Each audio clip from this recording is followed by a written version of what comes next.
नमस्कार दोस्तों, स्वागत है आपका प्रिलिम्स विद हिमांशु में। जैसा कि आप हमारी जान ही रहे हैं कि हमारी पॉलिटी सीरीज चल रही है, तो आज हम प्रिलिम्स 2021 के पॉलिटी के पीवाईक्यू डिस्कस करेंगे। चलिए शुरू करते हैं। हमारा पहला प्रश्न है कि हमने ब्रिटिश मॉडल पर आधारित संसदीय लोकतंत्र को अपनाया है, किंतु हमारा मॉडल उस मॉडल से किस प्रकार भिन्न है। तो नीचे दिए गए कोड का प्रयोग कर सही उत्तर चुनिए। तो पहला ऑप्शन है हमारा कि जहाँ तक विधि निर्माण का संबंध है, ब्रिटिश संसद सर्वोपरि अथवा संप्रभु है, किंतु भारत में संसद की विधि निर्माण की शक्ति पर सीमित है। ठीक है। और दूसरा ऑप्शन कह रहा है कि भारत में संसद के किसी अधिनियम के संशोधन की संवैधानिकता से संबंधित मामले उच्चतम न्यायालय द्वारा संविधान पीठ को भेजे जाते हैं। तो पहला ऑप्शन हमारा क्या कह रहा है कि ब्रिटिश संसद जो है वो संप्रभु है और भारत की संसद विधि निर्माण की शक्ति पर सीमित है, और ये हम सब जानते हैं, एकदम सही बात है। क्यों? क्योंकि भारत की संसद संप्रभु नहीं है, क्योंकि भारत की संसद जो भी कानून बनाएगी वो एक संविधान या जो हमारी विधि है उसके अंतर्गत उसमें रह के ही बनाएगी। ठीक है। और अगर कोई कानून या कोई भी अधिनियम अ, संविधान की मूल भावना या स्थायी ढांचे को क्षति पहुंचाएगा तो वो विधि क्या होगी, वो शून्य हो जाएगी। ठीक है। जैसे अगर कोई विधि मौलिक अधिकारों का हनन कर रही हो तो अनुच्छेद 13 के तहत क्या होगा, अनुच्छादन के सिद्धांत के तहत वो विधि शून्य हो जाएगी। ठीक है। दूसरा ऑप्शन है कि भारत में संसद के किसी अधिनियम के संशोधन की संवैधानिकता से संबंधित मामले उच्चतम न्यायालय द्वारा संविधान पीठ भेजे जाते हैं। ये भी सही बात है। और संविधान पीठ में क्या हो, कम से कम 5 जज होने चाहिए। ठीक है। अनुच्छेद 145 में ये बात कही गई है। ठीक है। तो हमारा आंसर क्या हो गया, दोनों सही है, तो हमारा आंसर क्या हो गया, सी हो गया। ठीक है। आगे बढ़ते हैं। अगला प्रश्न है कि संघ सरकार के संदर्भ में निम्नलिखित कथनों पर विचार कीजिए। पहला कह रहा है कि एन गोपाला स्वामी एंगर समिति ने सुझाव दिया था कि किसी मंत्री और किसी सचिव को प्रशासनिक सुधार करने और उसे बढ़ावा देने के लिए पूर्णतः नामित किया जाना चाहिए। दूसरा ऑप्शन कह रहा है कि प्रशासनिक सुधार आयोग 1966 की स्तुति के आधार पर वर्ष 1970 में क्रमिक विभाग का गठन किया गया और इसे प्रधानमंत्री के प्रभाव के अधीन रखा गया। ठीक है। तो उपर्युक्त में से कौन सा या से सही है। पहला ऑप्शन देखिए, मानिए कि हमको नहीं पता है, ठीक है, लेकिन इसमें कुछ ऐसा कीवर्ड्स है, अगर हम उसको देखें और 1 मिनट के लिए रुकें तो हम अपने प्रश्न को सही कर सकते हैं। जैसे ये शब्द देखिए, पूर्णतः नामित। पूर्णतः नामित मतलब ये एक एक्सट्रीम वर्ड नहीं है कि पूर्णतः नामित हो, सारे नामित हो। ये थोड़ा एक्सट्रीम वर्ड नहीं लग रहा है? अगर हम ये सोचे ना, तब इस ऑप्शन को हम क्या कर देंगे, गलत कर देंगे और ये सही हो जाएगा। ठीक है। इस तरीके के ना हमको एक्सट्रीम वर्ड पकड़ने हैं, क्योंकि हम सब कुछ नहीं पढ़ते हैं। ठीक है। हमको अपनी एलिमिनेशन ट्रिक प्रयोग करनी है। और ये सब देखिए, यहाँ पे एक की फैक्ट है और ये गलत है, इससे क्या हो गया, हमारा ये ऑप्शन गलत हो गया। ठीक है। जब ये गलत हो गया। दूसरा कह रहा है कि प्रशासनिक सुधार आयोग 1966 की स्तुति के आधार पर वर्ष 1970 में कार्मिक विभाग का गठन किया गया और इसे प्रधानमंत्री के अधीन रखा गया। ये एकदम सही बात है, क्योंकि हम लोग जान ही रहे हैं कि मोरारजी की देसाई की अध्यक्षता में गठित किया गया था। ठीक है। प्रशासनिक सुधार आयोग पहला, और इसने मतलब कार्मिक विभाग के गठन की बात की और प्रधानमंत्री के प्रभाव के अधीन की बात की। ठीक है। तो हमारा आंसर क्या सही हो गया, हमारा आंसर बी हो गया। ठीक है। तो ये की फैक्ट ऐसे हमको ध्यान देना है पढ़ते समय। ठीक है। अगला प्रश्न है कि भारत के संविधान के किस अनुच्छेद के अंतर्गत निजता का अधिकार संरक्षित है। ठीक है। तो ये हम लोग जान ही रहे हैं कि निजता का अधिकार आर्टिकल 21 पुट्टासामी केस के तहत निजता के अधिकार को आर्टिकल 21 के तहत हुआ था। ठीक है। तो ये हमारा ऑप्शन सी सही है, ये फैक्ट ही था डायरेक्ट। अगला प्रश्न देखिए, निम्नलिखित कथनों पर विचार कीजिए। हाँ, ये प्रश्न एक्चुअली आयोग ने इसको डिलीट कर दिया था। ठीक है। ये डिलीटेड प्रश्न है, तो इसको हम स्किप कर देते हैं। ठीक है। अगला प्रश्न देखते हैं कि भारत के संदर्भ में निम्नलिखित कथनों पर विचार कीजिए। न्यायिक हिरासत का अर्थ है कि अभियुक्त संबंधित मजिस्ट्रेट की हिरासत में है और ऐसे अभियुक्त को पुलिस स्टेशन के हवालात में रखा जाता है, ना कि जेल में। दूसरा कह रहा है कि न्यायिक हिरासत के दौरान मामले के प्रभारी पुलिस अधिकारी न्यायालय की अनुमति के बिना संदिग्ध व्यक्ति से पूछताछ नहीं कर सकते। अब देखिए, पहला और दूसरा देखिए, एक दूसरे जिसे ना कॉन्ट्राडिक्टरी हो ना, एक दूसरे से उलट बोल रहे हो। पहला कह रहा है कि न्यायिक हिरासत का अर्थ है कि अभियुक्त संबंधित मजिस्ट्रेट की हिरासत में है और ऐसे अभियुक्त को पुलिस स्टेशन की हवालात में ही रखा जाएगा, ना कि जेल में। और दूसरा कह रहा है कि न्यायिक हिरासत के मामले में पुलिस अधिकारी जो हो न्यायालय की अनुमति के बिना संदिग्ध से पूछताछ नहीं कर सकता। अब आप एक मिनट के लिए सोचिए कि अगर किसी व्यक्ति को न्यायिक हिरासत में रखा जाएगा और वो पुलिस थाने में रहेगा, तो फिर पुलिस अधिकारी तो कभी भी पूछताछ कर ही सकता है। हाँ, कानूनी तौर पे ऐसा हो सकता है कि मान लें कि उसको अनुमति लेनी होगी, लेकिन उस कौन देख रहा है? ऐसे भी अगर हम सोचे तो ये गलत हो सकता है। लेकिन अगर हम देखें तो पहला ऑप्शन हमारा कह रहा है कि न्यायिक हिरासत का अर्थ है कि संबंधित मजिस्ट्रेट की हिरासत, ये सही बात है। और ऐसे अभियुक्त को पुलिस स्टेशन की हवालात में नहीं रखा जाता है, ऐसे व्यक्ति को कहाँ रखा जाता है? ऐसे व्यक्ति को रखा जाता है जेल में, ठीक है? तो ये ऑप्शन हमारा क्या हो जाएगा? गलत हो जाएगा।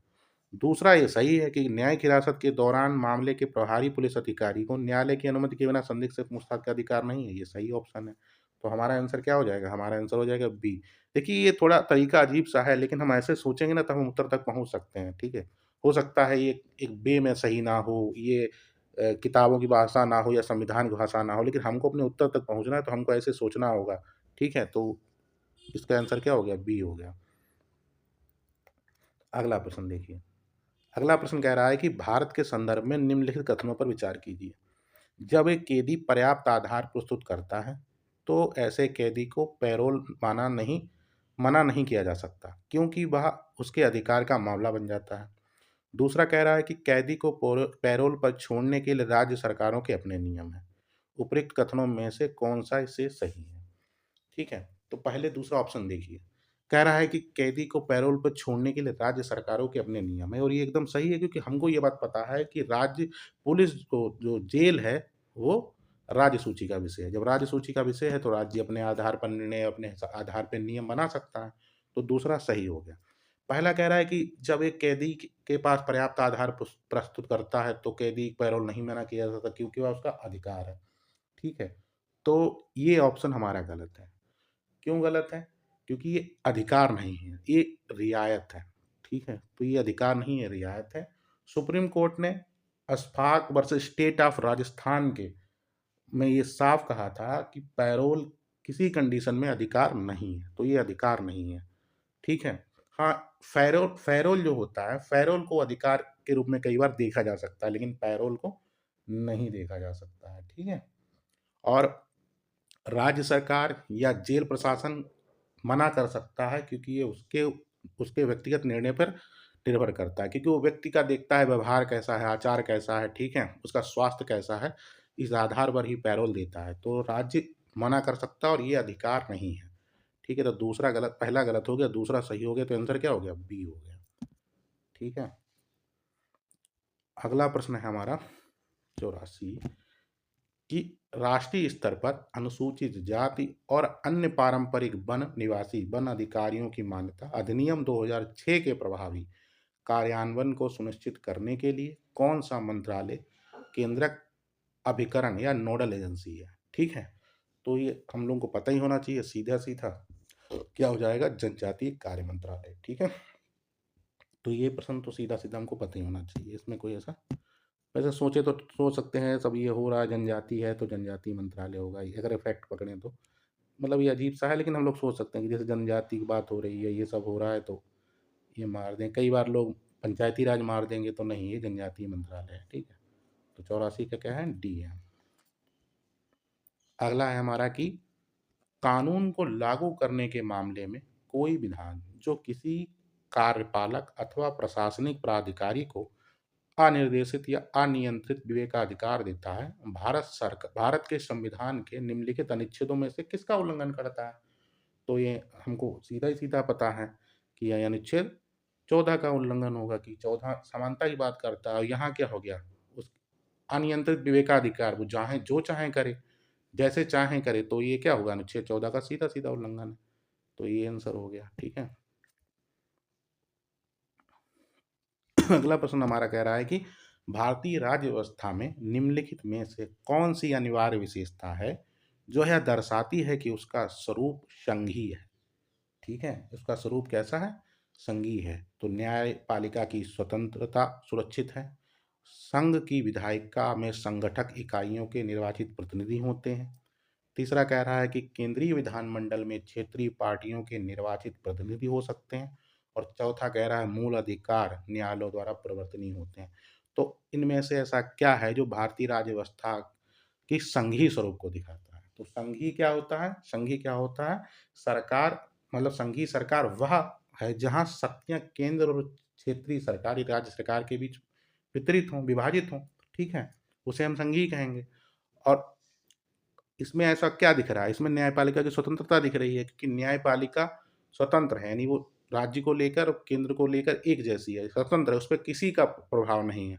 तो ये संघीय तत्व को बढ़ावा देगा।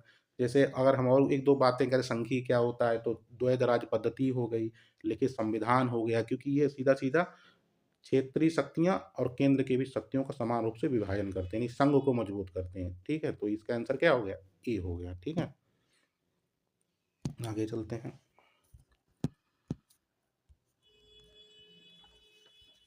कि निम्नलिखित में से कौन सा राज्य शब्द को सर्वोत्तम रूप से परिभाषित करता है। तो ये प्रश्न शायद पिछले बार भी हम लोग डिस्कस कर चुके हैं, वो पिछली बार भी आया था। तो देखिए राज्य को, अगर हम बात करें राज्य की, तो राज्य क्या होता है कि व्यक्तियों का एक समुदाय जो बिना किसी बाह्य नियंत्रण के एक निश्चित भूभाग में स्थायी रूप से निवास करता है और जिसकी एक संगठित सरकार है, उसे हम राज्य कहेंगे। तो इसका आंसर क्या हो गया, ए हो गया। ठीक है, ये सीधा है, हमको पता होना चाहिए तो हम कर लेंगे। ठीक है, एक निश्चित समुदाय हो व्यक्तियों का, उस पर कोई बाह्य नियंत्रण नहीं हो, नहीं वो संप्रभु हो, उसका एक निश्चित भूभाग हो और वो जिसकी एक संगठित खुद की एक सरकार हो। ठीक है,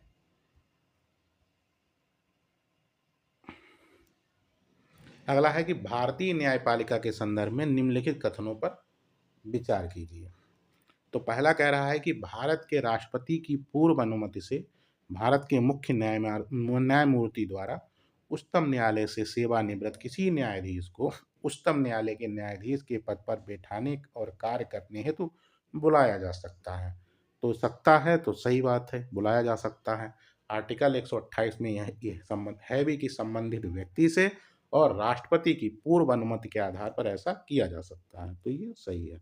दूसरा कह रहा है कि भारत में किसी भी उच्च न्यायालय को अपने निर्णय की पुनरावलोकन की शक्ति प्राप्त है, जैसे कि उच्चतम न्यायालय को है। तो देखिए ये गलत है, क्योंकि देखिए उच्चतम न्यायालय को शक्ति प्राप्त है, एक आर्टिकल 137 में स्पष्ट रूप से वर्णन है। लेकिन उच्च न्यायालयों को ये शक्ति प्रत्यक्ष रूप से नहीं है, बल्कि वो अभी एक वो उच्च उच्च उच्च न्यायालय क्या होते हैं, अभिलेखीय न्यायालय होते हैं। और अभिलेखीय न्यायालय के रूप में उनके पास ये शक्ति होती है कि वो अपने निर्णयों का मूल्यांकन कर सकें। लेकिन यह शक्ति उच्चतम न्यायालय की तरह व्यापक नहीं है और ना ही उसको संवैधानिक आधार प्राप्त है। तो इसलिए पहला सही हो गया और हमारा दूसरा गलत हो गया। ठीक है, क्योंकि उस पर संवैधानिक आधार नहीं है। अगला प्रश्न है हमारा कि भारत के संदर्भ में निम्नलिखित कथनों पर विचार कीजिए। भारत में केवल एक ही नागरिकता और एक ही अधिवास है। ठीक है, दूसरा कह रहा है कि जो व्यक्ति जन्म से नागरिक हो केवल वही राष्ट्राध्यक्ष बन सकता है। तो अगर हम इसको देखें तो ये सीधा सीधा गलत है, क्योंकि आर्टिकल 58 में दिया हुआ है राष्ट्रपति की अर्हताओं में कि भारत का नागरिक होना चाहिए, जन्म से ऐसा कुछ नहीं है। तो ये गलत है, ये अमेरिका में होता है। दूसरा है कि जिस विदेशी को एक बार नागरिकता दे दी गई हो, किसी भी परिस्थिति में उसे इससे वंचित नहीं किया जा सकता।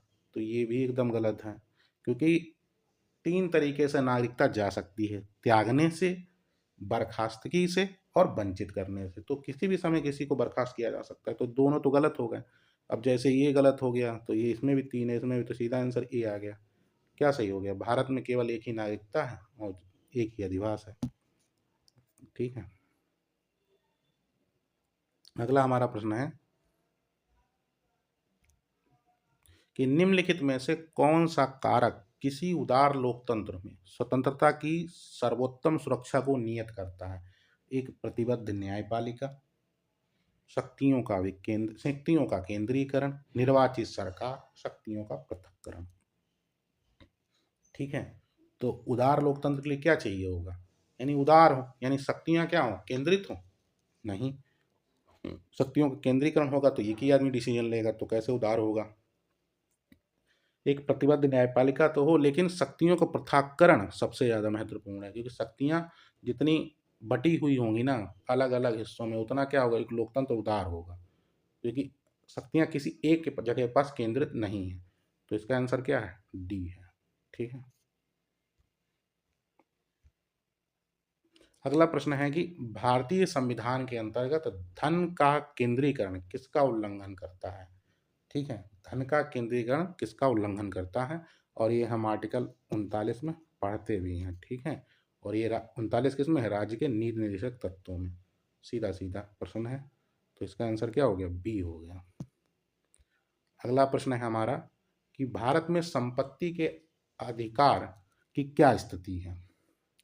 तो यह विधिक अधिकार है जो केवल नागरिकों को प्राप्त है, यह विधिक अधिकार है जो किसी भी व्यक्ति को प्राप्त है, यह मूल अधिकार है जो केवल नागरिकों को प्राप्त है, यह ना तो मूल अधिकार है ना ही विधिक अधिकार है। अब आप देखिए, किसी भी व्यक्ति को प्राप्त है, तो ये कोई विदेशी आ जाए कि हमको अधिकार प्राप्त है, गलत। मूल अधिकार है लेकिन केवल नागरिकों को प्राप्त है, तो हमको ये पता है मूल अधिकार नहीं है। ठीक है, और ना ही ये मूल अधिकार है ना ही ये विधिक अधिकार, मतलब दोनों। तो ये क्या है, यह एक विधिक अधिकार है जो केवल नागरिकों को प्राप्त है, और हमको पता है कि 44वें संविधान संशोधन अधिनियम 1978 द्वारा इसको मूल अधिकार से, मतलब मौलिक अधिकार से हटाकर क्या कर दिया गया, विधिक अधिकार बना दिया गया। और ये इस समय कौन सा आर्टिकल में, अनुच्छेद 300 ए के तहत ये वर्णित है। ठीक है, तो इसका आंसर क्या हो गया, ए हो गया। अगला हमारा प्रश्न है कि 26 जनवरी 1950 को भारत की वास्तविक संवैधानिक स्थिति क्या थी। ठीक है, लोकतंत्र लोकतंत्रात्मक गणराज्य था, संपूर्ण प्रभुत्व संपन्न लोकतंत्रात्मक गणराज्य था, संपूर्ण प्रभुत्व संपन्न पंथ निरपेक्ष लोकतंत्रात्मक गणराज्य था, संपूर्ण प्रभुत्व समाजवादी पंथ निरपेक्ष लोकतंत्रात्मक गणराज्य था। ठीक है, तो देखिए ये शब्द दोनों जो हैं ये 42वें संविधान संशोधन अधिनियम 1976 द्वारा जोड़े गए, तो ये दोनों गलत हो गए। और लोकतंत्र गणराज्य नहीं, संपूर्ण प्रभुत्व संपन्न लोकतंत्रात्मक गणराज्य था, तो ये आंसर क्या हो गया, इसका बी हो गया। ठीक है, जैसे ये पंथ निरपेक्ष समाजवादी 1942 में जोड़े गए, तो ये दोनों तो ऐसे कट जाएंगे, और ये आंसर हमारा हो जाएगा बी। ठीक है, अगला है कि संवैधानिक सरकार से आशय क्या है। तो किसे संवैधानिक सरकार कहते हैं, ऐसी सरकार जो संविधान के अनुसार चले, वो संवैधानिक सरकार है। कोई सरकार जो संविधान की सीमाओं से परिबद्ध हो वो संवैधानिक सरकार है। इसका आंसर क्या हो गया, डी हो गया, सीधा सीधा आंसर है। ठीक है, किसी राष्ट्र की प्रासंगिक रचना वाली प्रतिनिधि सरकार, कोई सरकार जिसके पास नाम मात्र की शक्तियाँ हों, कोई सरकार जिसके पास वास्तविक शक्तियाँ हों, कोई सरकार जो संविधान की सीमाओं से परिबद्ध हो, उसे हम क्या कहेंगे, संवैधानिक सरकार। जो संविधान द्वारा चलती हो, ठीक है, जो संविधान के क्षेत्र में रह के कार्य करती है, उसे हम संवैधानिक सरकार कहेंगे। तो आंसर क्या हो जाएगा, डी हो जाएगा। ठीक है, अगला प्रश्न है हमारा कि भारत रत्न और पद्म पुरस्कारों के संबंध में निम्नलिखित कथनों पर विचार कीजिए। ठीक है, तो पहला ऑप्शन है कि भारत रत्न और पद्म पुरस्कार भारत के संविधान के अनुच्छेद 18(1) के अंतर्गत उपाधियां हैं। तो आपको पता है कि ये उपाधियां नहीं है, ये गलत है, क्योंकि ये नागरिक सम्मान है। बालाजी राघवन बनाम भारत संघ के केस में ये स्पष्ट हुआ है कि ये उपाधियां नहीं है, ये क्या है, नागरिक सम्मान है। तो ये क्या हो गया, गलत हो गया। दूसरा कह रहा है कि वर्ष 1954 में प्रारंभ किए गए पद्म पुरस्कारों को केवल एक बार निलंबित किया गया था। और ये शब्द जो है ना, केवल, इस पर थोड़ा ध्यान दीजिए, केवल एक बार। तो जब ऐसा शब्द आए तो रुकिए और सोचिए क्या ये सही है, और ये सही नहीं है, ये गलत है, क्योंकि एक बार से ज़्यादा बार पद्म पुरस्कारों को सस्पेंड किया गया था। तो दूसरा हमारा गलत हो गया। तीसरा कह रहा है कि किसी वर्ग किसी वर्ष विशेष में भारत रत्न पुरस्कारों की अधिकतम संख्या 5 तक सीमित है। तो ये भी गलत है, क्योंकि सीमित नहीं है। देखिए, वो अलग बात है कि 24 में 5 लोगों को दिया गया, ठीक है, लेकिन अगर एक उसमें देखें कि यार मैक्सिमम कितने लोगों को दिया जाता है, जो रीति है, तो रीत तो 3 ही लोगों की थी, ठीक है। हाँ, कोई नियम नहीं है, तो इसलिए 5 बार भी हो गया, तो ये सीमित नहीं है, तो ये भी गलत हो गया। तो आंसर क्या हो जाएगा हमारा, डी हो जाएगा। ठीक है, तो ये कोई निश्चित नहीं है 3 बार है या 5 बार है। ठीक है? ठीक है, धन्यवाद। और लगातार प्रयास कर रहा हूँ बेहतर करने का। और ठीक है, जुड़े रहिए, बने रहिए। अच्छा लगे सब्सक्राइब करिए, शेयर करिएगा। धन्यवाद।